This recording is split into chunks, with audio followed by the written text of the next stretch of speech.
For almost 1 million years, the monstrous short-faced bear stalked the North American continent.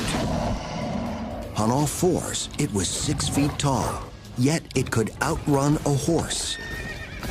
It was twice the size and much more powerful than a grizzly bear, and able to kill with one blow. Today, scientists are still trying to determine just how this mighty creature lived and what it ate. How could such a formidable predator fade into extinction? Was it the change in climate or the arrival of human hunters? Now, science and innovative technology can take us beyond the bones. We are going to bring this animal back to life, 10,000 years after it left the planet.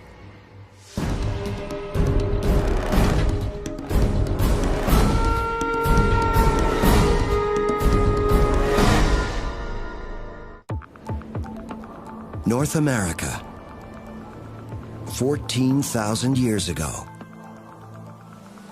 It was the end of the Ice Age, and the melting ice sheets had unlocked a landscape that provided an abundant food source for a multitude of wildlife. The continent looked like today's African Serengeti. It was teeming with mammals, herds of bison, horses, camels. Even huge mammoths roamed across the terrain. Here, the law of the land was simple: kill or be killed. In this harsh world, one animal stood above the rest: the short-faced bear. This beast was the largest carnivorous creature to walk the earth since the days of the dinosaurs. Experts believed it could attack and kill any prey animal it wanted. Known as the short-faced or bulldog bear, it had intensely powerful jaws that gave this bear a crushing bite.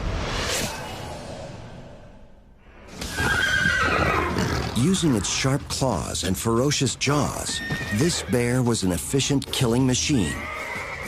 But this massive animal was no match for an unusual geological feature in Southern California: a pool of sticky, viscous tar that was one of the most deadly animal traps ever known.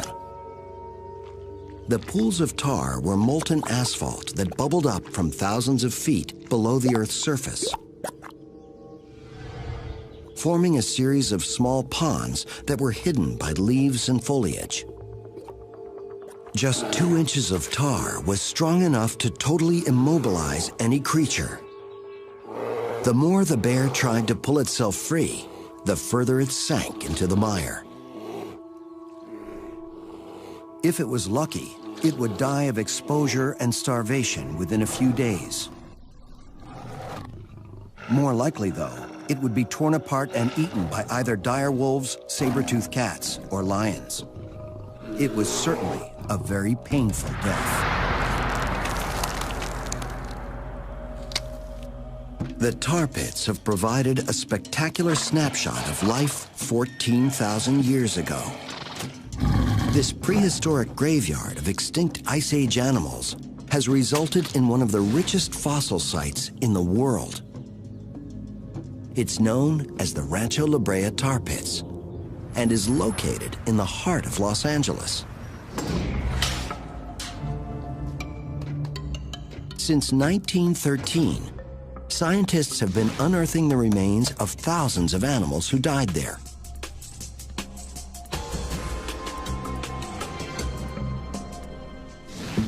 The George Page Museum has amassed a collection of over 3.5 million specimens,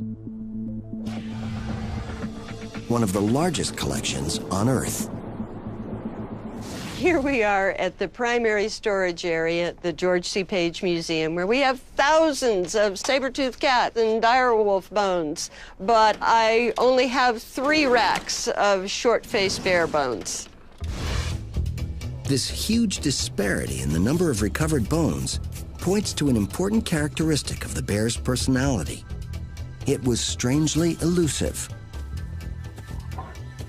Compared to other carnivores, bears were never common in one locality. they tended to be solitary hunters that required a large expanse of open ground space. Because these bears are so rare, each and every bone provides a key to piecing together the mystery of who this creature was and just how it lived. The vast collection of Ice Age animals at Rancho La Brea paint a vivid picture of a prehistoric landscape teeming with fierce predators, all competing with the bear.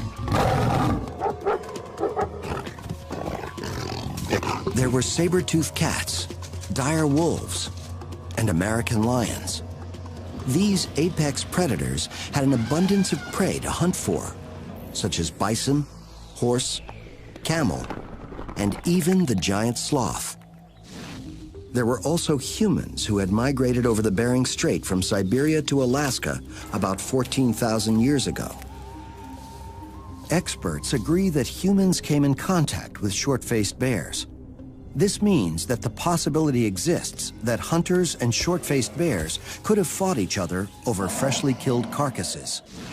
While the tar pits give us the big picture, the true essence of this creature can only be found in the details.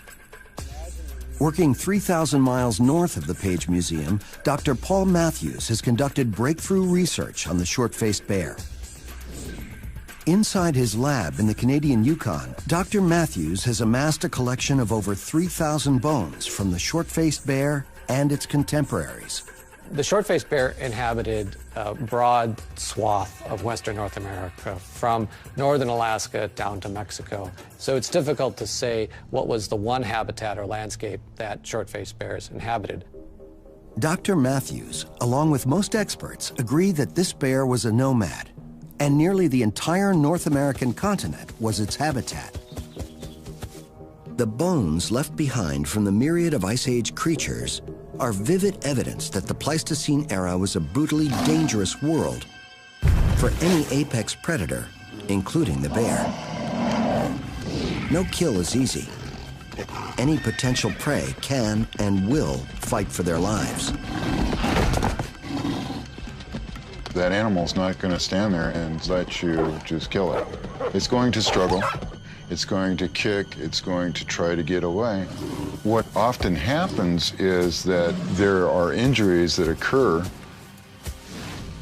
If you look at Pleistocene bone assemblages, you see a higher incidence of bone breakage, bone pathology such as infections, where the animal incurred the injury but then later healed and kept on living. The closest North American relative to the short-faced bear would be its cousin, the grizzly. And while this bear may be as fierce, there are many characteristics that are very different. 14,000 years ago, the grizzly lived on the same landscape as the short-faced bear, but they weren't competitors. One, quite simply, dwarfed the other. Dr. Matthews lays out 3 bear skulls that tell a striking story. Well, what you're looking at here is a skull of the giant short-faced bear. Here's a skull of a fairly good-sized grizzly bear, and this is a black bear. The short-faced bear would have been about 1,200 pounds. This grizzly would have been about 500, 600 pounds, and this black bear 200 or 250 pounds. Walking on all fours, a grizzly bear is about 3.5 feet tall. The short-faced bear was 6 feet tall.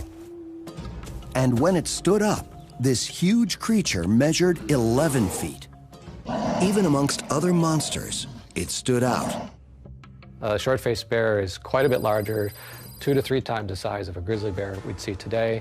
And the question always is why? Why such large size? Why did this bear evolve to be such a giant? Scientists theorize that the size of this bear made it a fearless hunter, able to kill very large prey unavailable to other predators. One such prey animal was the Jefferson ground sloth, an herbivore that weighed in at 2,000 pounds. Although slow-moving, its massive size was protection against smaller predators like the saber-toothed cat or dire wolf. Like today's elephants on the African plains, the sloth's massive size made it difficult to kill. If a sloth was attacked by a short-faced bear, it would use its best defense, sheer bulk. You can visualize the sloth rising up on its hind legs to make itself appear bigger and more impressive to chase off a predator. The sloth outweighed the bear by more than 800 pounds. But once the bear stood up, they were nearly the same height. I can see these two animals rearing up, and you would have like a boxing match where they're both up there, they're swinging at each other. In terms of weaponry, this bear had a pretty amazing arsenal. Imagine the reach of these long legs and sharp claws. It would be like a boxer standing up with a super long reach. According to Greg McDonald, the sloth's best defense was to inflict damage with its long, sharp claws. The bear might be able to immobilize its prey by either slashing open their abdominal area or by crushing the sloth's shoulder with his powerful bite.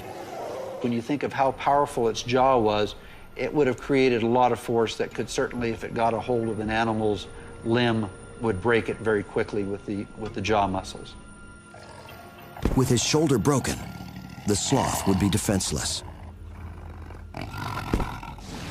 With the potential of killing any animal on the prey menu, how do we know what the short-faced bear ate? Did it eat vegetation like its modern cousin, the grizzly? Or was it a confirmed carnivore?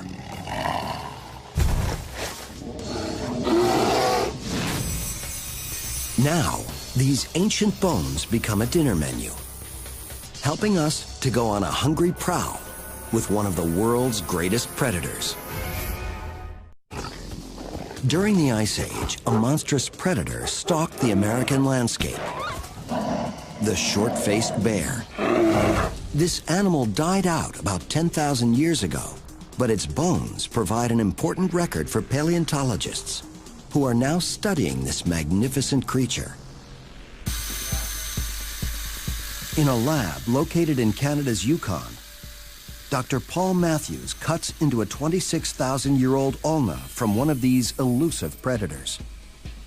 This bone is amazingly well preserved. This sample, I can tell from the smell, contains over 90% of the original protein that was in the living animal. Dr. Matthews is willing to sacrifice part of this precious bone in order to perform a cutting-edge stable isotope analysis. This test will reveal the bear's diet. Was it a carnivore? Was it an herbivore? Was it an omnivore? Did it eat fish? Things like that. We can learn that kind of information from this sample. The real information about what this animal ate lies in the isotopes of carbon and nitrogen that are embedded in the bone. The bear deposited protein in its bones based on the protein it ate, which came from the animals it ate. So the first step is to use an acid wash to separate the protein from the minerals that make up the bone. A mass spectrometer then measures the isotope levels of carbon and nitrogen in the protein that's left behind. So what we found by analyzing the short-faced bears is that it had a very high or elevated amount of N15, the heavy isotope. And this was a smoking gun, essentially, that told us that it was a carnivore. These isotope results are then compared to a modern-day grizzly bear, which has a mixed diet of both plants and meat. The results are clear.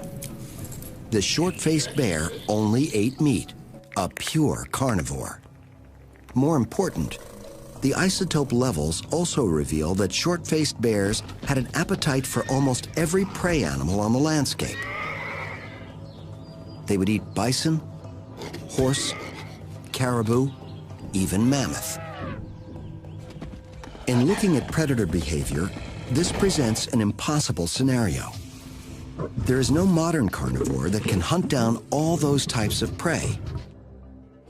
Most predators are specialists, choosing to focus on one type of animal. The isotope levels of other Ice Age carnivores revealed that they all had a very narrow diet. For example, the saber-toothed cat primarily ate bison. This evidence presented a mystery about the bear. How did it capture its prey? Did it run fast? Did it chase small animals? Did it tackle big, large, ferocious animals? Just what did it do? How did it get its meat? Dr. Matthews also studied modern carnivores and calculated that the short-faced bear had to consume 35 pounds of meat a day to survive. This is more than twice the amount a lion needs. Although the short-faced bear has all the attributes of a supersized apex predator, a completely different profile of this colossal beast began to emerge. One of the problems with putting short-faced bears into the predator box is that no other predator had become this big in the past, not even close when you consider large mammals.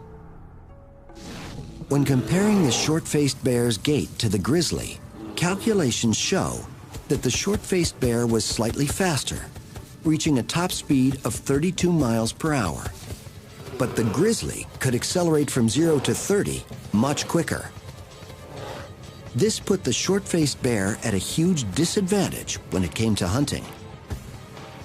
If it was a super predator like the isotope tests showed, it would have to catch prey using bursts of speed, like a lion. But the bear's bone structure wasn't designed for that.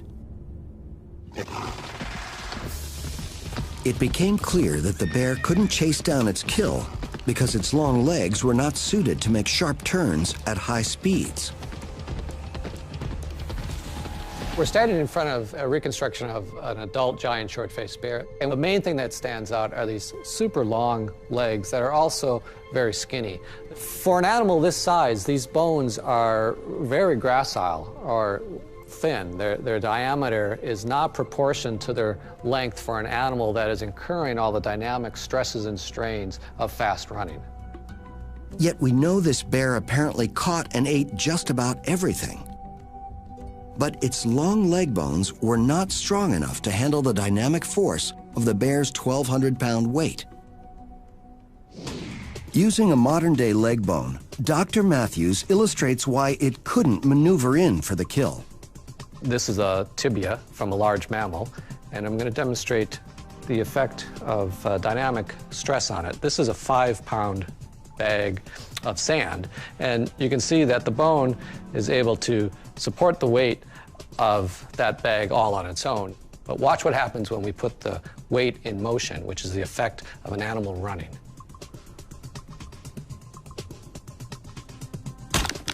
So what happens with 5 pounds of weight when it's in motion is it becomes something more like 100 pounds of weight, and this bone isn't strong enough to handle that weight. This simulates the effect on a bone when it slams into the ground during a high-speed chase. The short-faced bear could only chase an animal like a horse in a straight line.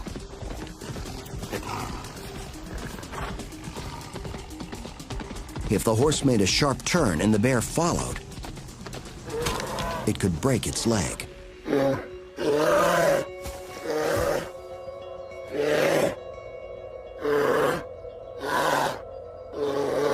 So when you start to piece together bits of evidence like this, you start to see a different picture of this animal. What you see is an animal that's very large, it's very lanky, that can travel at moderate speeds for a long time. Dr. Matthews believes he has solved this ancient mystery. The short-faced bear evolved into its massive size not for hunting, but for intimidating other animals into giving up their hard-earned prey. Far from the ultimate predator, the bear was instead the ultimate scavenger, roaming vast areas in search of a free meal. Today, grizzlies in Yellowstone Park will follow wolf packs and then seize their prey once they've made a kill.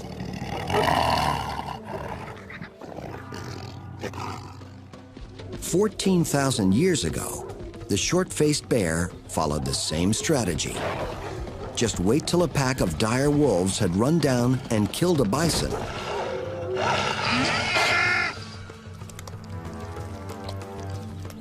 And then swoop in to steal their kill.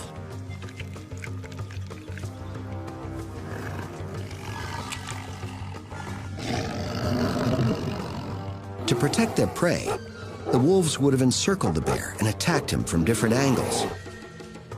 Although the wolves were willing to fight for their kill, the bear's enormous size would intimidate them. Once he stood up, he towered over them by 8 feet.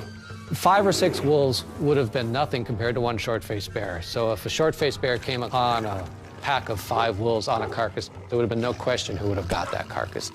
It would have been the short-faced bears. The short-faced bear was a thief rather than a hunter. It was built to steal carcasses. Its sheer size not only intimidated other animals, but it had an even more important application. Its lanky structure was perfectly suited for locomotor efficiency rather than acceleration and predation. Locomotor efficiency is related to stride length.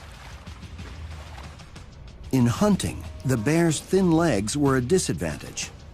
But for efficient travel, the bear could swing these light limbs with almost no effort.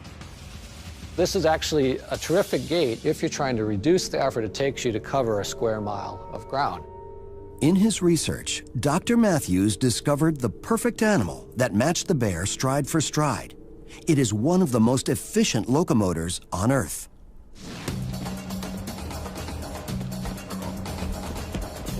You would see a lot of similarity in the way that a camel swings its legs and a short-faced bear swings its legs. There would be a long swinging arc of the 2 legs on one side with some flexing of the abdominal muscles as well to affect that swing. With the help of light legs and long tendons that store energy and then release it like a stretched rubber band, a camel can save 70% of its energy on each stride it takes. This ratio allows the lanky animal the efficiency to glide across some of the most treacherous deserts on the planet. Using other animals as an analogy, Dr. Matthews was able to calculate the bear's cruising speed at 8 miles per hour, which it could maintain for hours at a time. And some of the rough calculations show that its home range would have been upwards of 300 to 500 square miles for a single animal. That's just crazy. We don't find a carnivore today with a normal home range size that large. With its locomotive efficiency, the short-faced bear could easily glide across the landscape in the perpetual search for food. Most important, this meant the bear burnt fewer calories in its quest to find a meal. But once the bear found a carcass, it still had to steal it.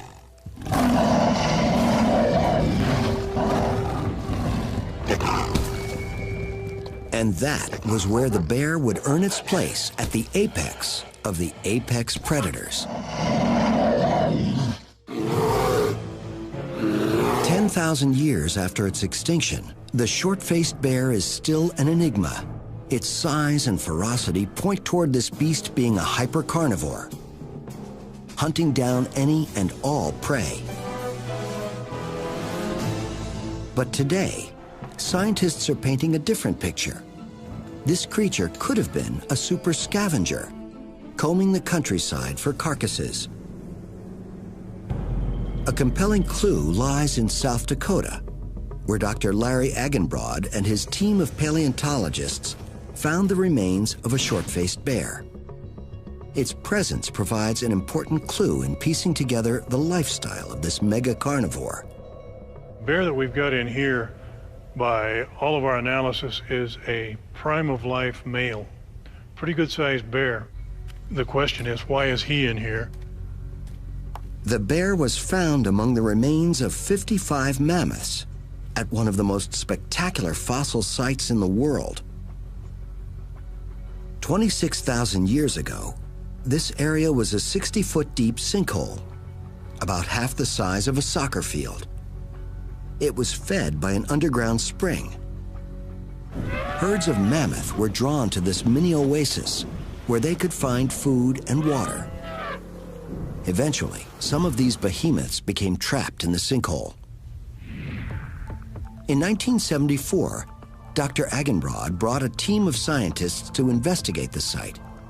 And when they realized the importance of what they found, they decided to leave each set of mammoth bones in the exact same spot where they died. In this way, each set of bones is like a Pleistocene photograph, that documents the last moment of the animal's life.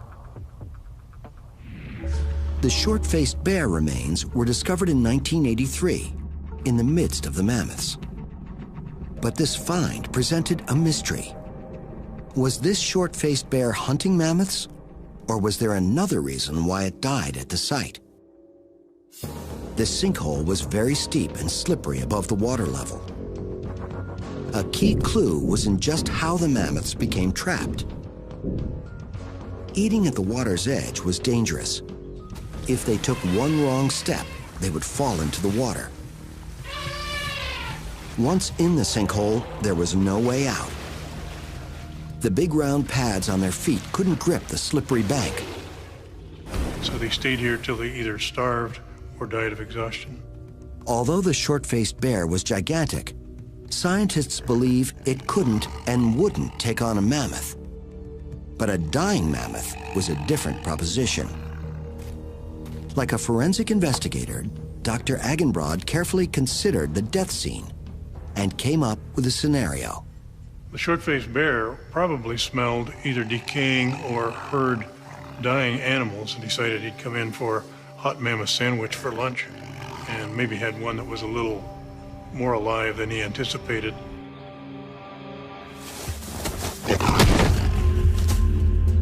The likely death blow was inflicted by the mammoth's trunk.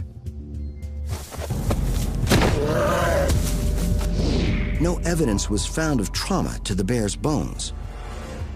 But a body blow to the chest area may have put the bear out of action without leaving any broken bones. But ultimately, how the bear died remains a mystery. How would a short-faced bear find 35 pounds of meat every day? As a super scavenger, it would have needed an array of powerful tools to find food, including an incredible sense of smell. This bear had increased nasal opening and more surface area in the bones that are inside the nose to do the smelling. So its smelling capabilities would have been much better than a brown bear's today. The grizzly bear has one of the greatest olfactory mechanisms on Earth. But the short-faced bear had a much larger nasal opening. Plus, the short-faced bear's height allowed him to stand up over 11 feet high and get his nose into the winds from far away. To get a sense of how proficient the bear's sense of smell was, we went to Bozeman, Montana. Here, Troy Hyde and his trained grizzly, Adam, demonstrated just how powerful a bear's sense of smell is. Troy has raised and trained grizzlies for 10 years. We're going to do a little smell test with the grizzly. And what we're going to do is we're going to put some bait out across this valley and see if the grizzly can detect it with the smell alone and go to it. Troy has his assistant place the target about a half a mile away, behind a grove of aspens completely out of sight from Adam. Once the chicken scent gets into the mountain air, Adam has no problem picking it up. He's actually got his lip down and he's sucking air in through his lips. He's taking the wind in through his sinuses and through his brain. He can pick out what that is and sort it out. He's sucking it in. In no time, Adam has determined the location of the target and is on the move in its direction.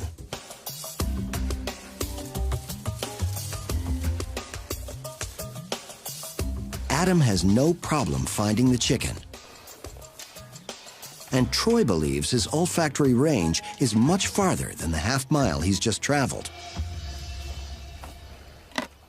Well, I believe he could probably smell 3 to 4 miles out if the wind was in his favor. So if Adam can smell food 3 or 4 miles away, this means that a short-faced bear, armed with a better smelling mechanism and operating in open country, might be able to find a carcass within a 6-mile radius. But taking possession of a carcass wasn't just as simple as finding it. Usually, there was another apex predator connected to the kill. I imagine in the Pleistocene many aggressive encounters between carnivores, actual all-out fighting. If the short-faced bear found a dead bison, he most likely would be confronted by a group of saber-toothed cats feeding on the carcass. It would be size against numbers. The cats would stand and fight because of their advantage of 3 to 1. Their long teeth also presented something of an obstacle. Let's remember that this is still a bear. It still has a massive, strong skull. It still has powerful limbs and feet that could swat at a cat and keep it at bay. Since most animals won't fight to the death, the experts agree on this fight's eventual outcome.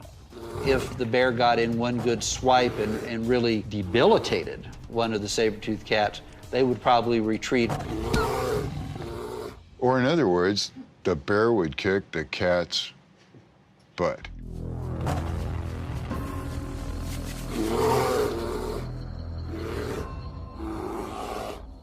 This kind of confrontation might explain why the short-faced bear evolved into such a large creature. Sometimes it didn't even have to fight for its food. Its mere presence was enough to scare off a predator from a freshly killed carcass. But what happened when the bear was late for dinner? Like today's lions in the African Serengeti, no matter how fast the bear tracked down a carcass, other predators would have already eaten the animal's prime parts.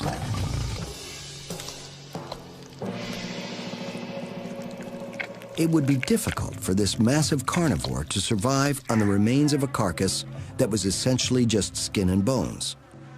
This is where the bear's short face came in most handy. Because its front teeth were so close to the fulcrum of its jaw, the bear's bite could crack open bones. Imagine this pliers is a face, like a jaw, going up and down, and this is the fulcrum of the lever system. If you picture the anterior teeth trying to bite bone or anything else, you can see that there's not very much power in that bite. The anterior teeth aren't very strong. I'm trying to squeeze that very hard, and I'm having no effect on that bone. Now, if we put it back closer to the fulcrum, we're going to see that there's much more power in that bite. The bear's short face gave its jaw the ability to crack open very large bones and access nutritious marrow cavities that contained fats, lipids, and extra calories. There is a large collection of 10,000-year-old bones that testify to the bear's skill as a scavenger. This is a very large bison bone from the Pleistocene. It was a large male, and this is the size bone that only a short-faced bear could have opened up. Dr. Paul Matthews is convinced the short-faced bear was a super scavenger. It could find nourishment in almost any carcass, even if that carcass belonged to another predator. Those feet, they're bigger than a softball mitt, and they got great big daggers on the end of it. He could probably rip you in half with one blow. Some experts believe that while the short-faced bear didn't actively hunt prey animals, it was still king of the beasts. But there was another dangerous predator who appeared on the landscape: human beings. These creatures had the skills not only to hunt mammoths, but intelligence enough to kill almost any animal. Scientists are still investigating the relationship between humans and the short-faced bear. Dr. Eileen Johnson is the director of the Lubbock Lake Landmark in Texas. She's renowned for analyzing alterations to bone surfaces. She's been examining some short-faced bear bones that were butchered by humans. It is the only evidence we have of human-bear contact. I've looked at all the bear remains that we have, and particularly the kinds of cut marks that are on the bone. And that leads me to believe that this was not a fresh carcass. This carcass had already started to stiffen a bit, which would indicate a found carcass, which then indicates scavenging activities. Dr. Johnson feels the bear wasn't killed by humans. This is the canine from the bear, but it's very worn down. So this is most likely a very old bear. Probably died from natural causes. Ironically, it seems the humans may have found the bear carcass and then scavenged it. The hunters cut off one of the bear's long front legs and made a butchering tool out of its radius, or lower arm bone. Dr. Johnson was able to reconstruct how the bone was broken. The hunters laid it between two rocks that were like anvils. Then a hammerstone was used to break the bone. And it delivers a very quick, very focused force. You get a nice impact, and then the bone breaks in a very particular fashion known as a helical fracture. Since humans only had a few small stone tools, this was an ingenious and efficient way for them to butcher the giant bear, or any other large animal, such as a mammoth. The broken edge of the bone provided a sharp and strong cutting tool that got the job done quickly. When the hunters were done butchering, they discarded the bone so they didn't have to carry around a lot of heavy tools. They would just make new tools at the next kill site. So it would lighten their load, it would limit the need to have an extended tool kit. But hunters did carry one item that was essential for survival: the Clovis point. This was a stone weapon that was one of the first technologies invented by humankind. It was discovered in 1932 next to a dead mammoth in Clovis, New Mexico. Later, scientists were able to carbon date the mammoth bones, estimating the age of the spearhead as 13,500 years old. The Clovis point was such an important hunting tool that anthropologists dubbed the prehistoric Native American culture who used it Clovis people. These hunters specialized in taking down mammoths, and they were very good at it.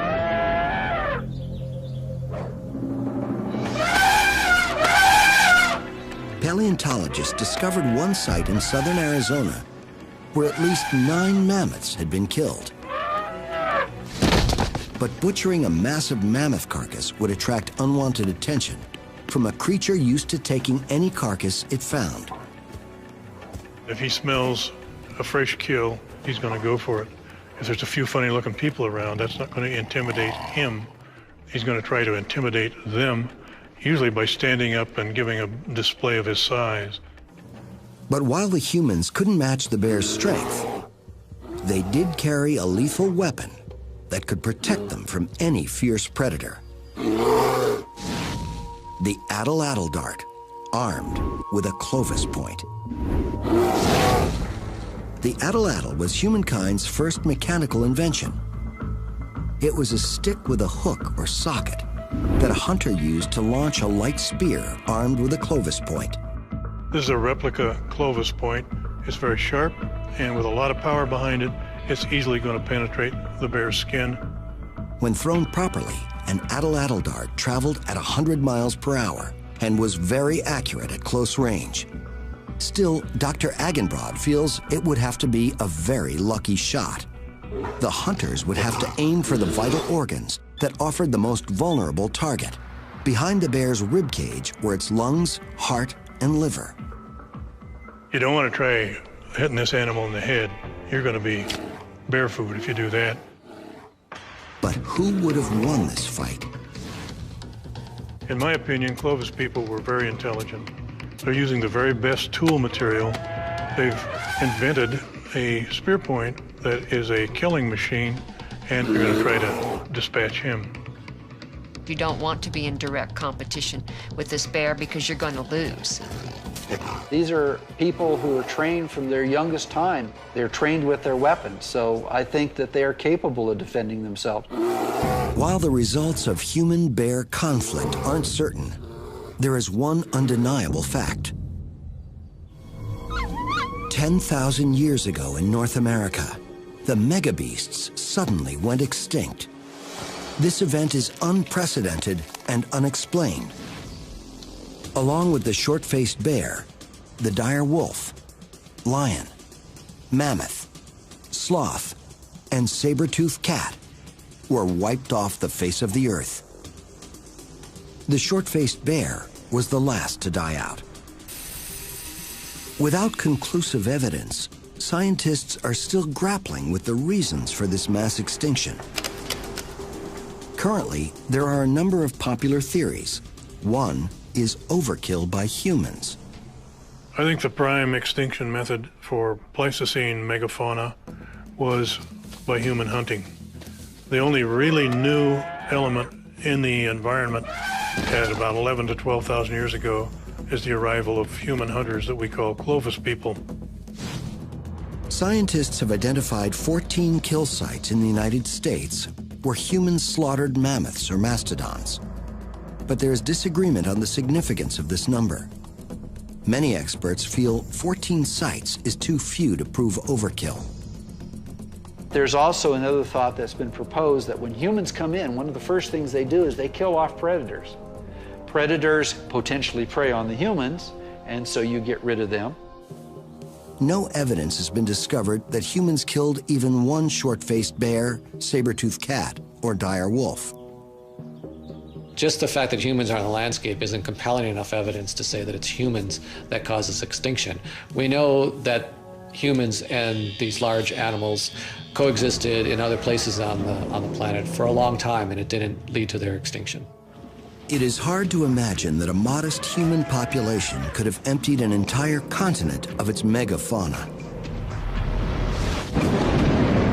This leads to the one factor that could be common to such a vast area: weather.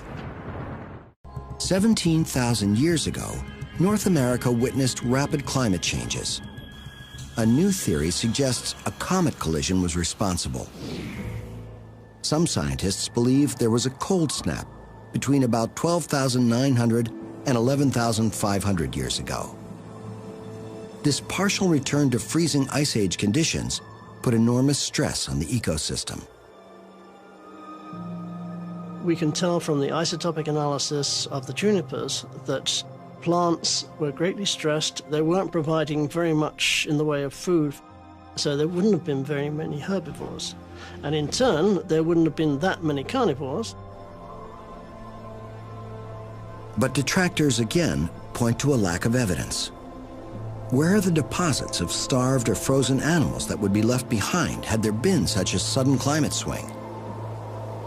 And how is it that the megafauna managed to survive numerous other glaciations during the prior 2 million years, only to succumb to the one that closed the Ice Age?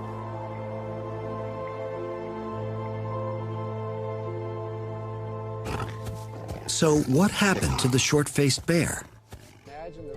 Dr. Paul Matthews favors a scenario where climate change caused the large prey animals such as mammoths and sloths to go extinct. This in turn caused the large carnivores that preyed on them to die out. Once they were gone, these predators weren't producing carcasses on the landscape for the short-faced bear to track down and steal. So eventually, you had such a low density of carcasses on the landscape that short-faced bears could no longer make a viable living. Lacking the adaptability to find other food sources and being solely a meat eater, the short-faced bear died out. Interestingly, its relative, the grizzly bear, had to struggle with the same climate changes, yet it survived.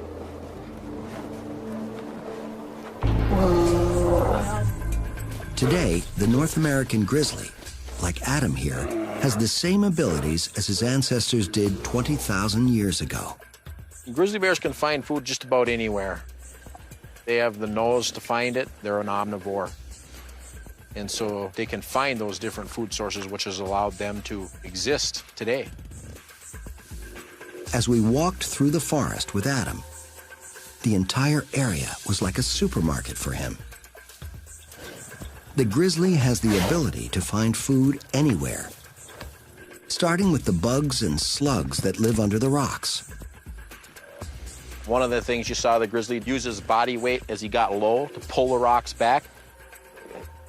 You also saw him, when he couldn't move them backward, you saw him shove them forward, and he was using a rocking motion to loosen those rocks up to get them out. Plus, he has the brains and brawn to obtain hard-to-reach food sources. No matter if it's in a mountain stream or up in a tree,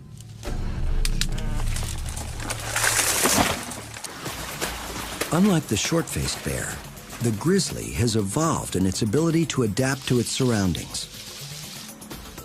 Although it prefers a vegetarian diet, the bear learned how to kill elk and deer in the lower 48 states, using short bursts of speed to surprise and blitz the animal. I think the grizzly bear took the short-faced bear's spot. Once the short-faced bear became extinct, I think the grizzly bear stepped right in there as our apex predator. It is believed that the short-faced bear lived on the planet for close to 1 million years. It finally slipped into extinction because it simply could not roll with the environmental punches that came with the end of the Ice Age. But today, thanks to innovative research, we can understand why the bear ruled our planet for so long. It could travel long distances using smooth locomotion. It possessed powerful jaws and sharp claws that could savage almost any animal. The bear dominated its world. Nature gave it all the skills it needed to maintain that dominance. But then nature decided to change. And the bear could not change along with it. As the Earth's new rulers, we just might learn something from this vanished and mighty predecessor.